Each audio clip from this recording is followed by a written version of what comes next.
यहाँ नमस्कार, मैं हूँ संजय कुमार और आप देख रहे हैं समता सृजन न्यूज। आज की बड़ी खबर आजमगढ़ से है, जहाँ शिक्षा प्रेरकों का धरना लगातार जारी है। शिक्षा प्रेरक अपनी विभिन्न मांगों को लेकर प्रदर्शन कर रहे हैं। उनकी मुख्य मांगों में बकाया मानदेय का भुगतान और सेवा बहाली शामिल है। बताया जा रहा है कि ये सभी शिक्षा प्रेरक साक्षर भारत मिशन के तहत कार्यरत रहे हैं। प्रेरकों का कहना है कि वर्ष 2018 में सेवा समाप्त होने के बाद से अब तक उनकी बहाली नहीं की गई है। वहीं कई महीनों का मानदेय भी लंबित है। इसी क्रम में जनपद में शिक्षा प्रेरक संघ के पदाधिकारियों ने सांकेतिक धरना प्रदर्शन किया।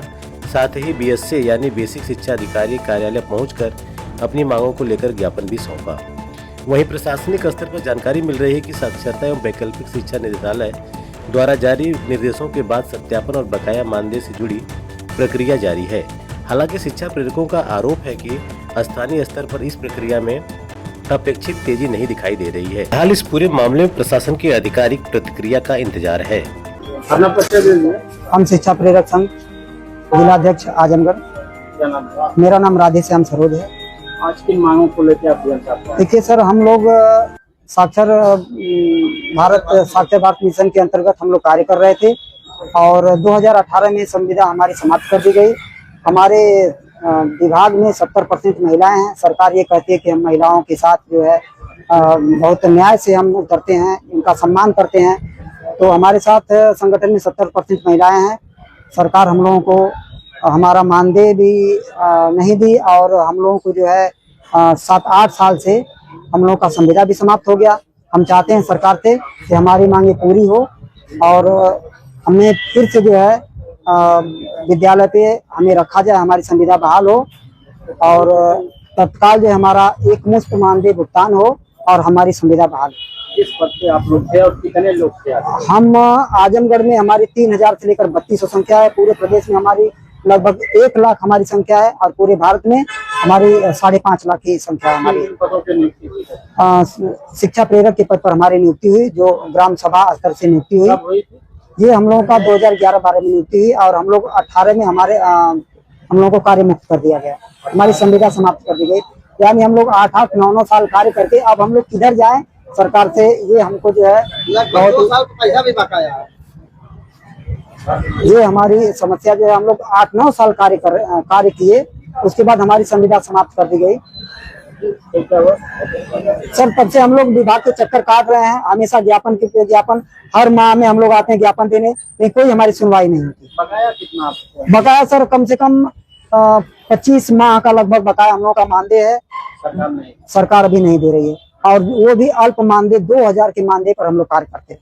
अच्छा, 2000। हमारा सर कोई बात नहीं, मान लीजिए कहीं हम लोग जी खा लेंगे फावड़ा कुदार चला के, लेकिन महिलाओं के साथ जिनके साथ जो है वो क्या बोलते हैं, जिनके हस्बैंड नहीं रहे इस दुनिया में, उनका कैसे जीवन यापन चलेगा? महिलाएं विधवा हो चुकी हैं, उनका क्या होगा? सरकार कम से कम कुछ तो ध्यान दे।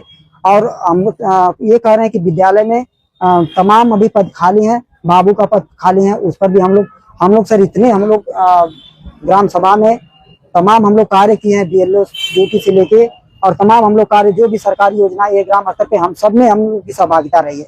आज डीएम साहब से मुलाकात हुई? आज सर डीएम साहब से मुलाकात हुई। इसके आश्वासन सर मिला कि ठीक है आप लोगों के ज्ञापन पे सुनवाई होगी। अब हम लोग सर जा रहे हैं BSA साहब के यहाँ, जबकि आदेश सर मार्च का आया हुआ है, अभी सर कोई सुनवाई नहीं हुई। साक्षरता आदेश सर आया कि हम लोगों का मानदेय जो है ऑडिट करके मानदेय तत्काल भुगतान कर दिया जाए, लेकिन अधिकारियों के कोई कान पर जू नहीं रेंग रहा है। सर नाम है गीता भारद्वाज, शिक्षा प्रेरक, कहाँ के रहने वाले? आजमगढ़। क्या मामला आज डीएम साहब के यहाँ पे? डीएम साहब के यहाँ मामला यही दिया गया कि हम लोग को शिक्षा प्रेरक के पद पर कार्यरत किया गया था, जो 2011 में। फिर 2018 में संविदा समाप्त कर दी गई। उसके बाद सभी जितने भी शिक्षा प्रेरक हैं सभी घर पर ही बैठे हैं। मान लीजिए जो पुरुष हैं वो अपना कहीं भी कुछ करके जीवन यापन कर लेंगे, लेकिन जो महिलाएं हैं वो क्या करेंगी? उनका जीवन यापन कैसे होगा? जो इस पद पर था, इस भरोसे है कि हमारा अभी भी समायोजन हो सकता है किसी भी पद पर, क्योंकि जो सरकारी स्कूल हैं वहाँ पे कई पद खाली हैं। और जो हमारा बकाया मानदेय है, आज कितने साल का मामला बताया? 2 साल का मानदेय है, कम से कितना कम मानदेय मिलता था? 2000। फिर उसके बाद यही है मानदेय आया हुआ है, लेकिन अभी तक जो है DRC तक खबर नहीं गई है। इसी सिलसिले में हम लोग DM साहब से मिले हैं, उनको ज्ञापन दिया गया है कि सर यहाँ तक बात आ चुकी है, आप उनसे रिक्वेस्ट की गई है कि आप हमारा जो मानदेय आया है वो हर ब्लॉक पे सब जगह सूचित कर दिया जाए और सभी प्रेरकों को इसलिए मानदेय मिल सके। DM साहब से मुलाकात हुई? हाँ, तो आप लोग अब क्या चाहती हैं? यही चाहते हैं कि मानदेय मिल जाए और किसी पद पर हमारा समायोजन हो जाए।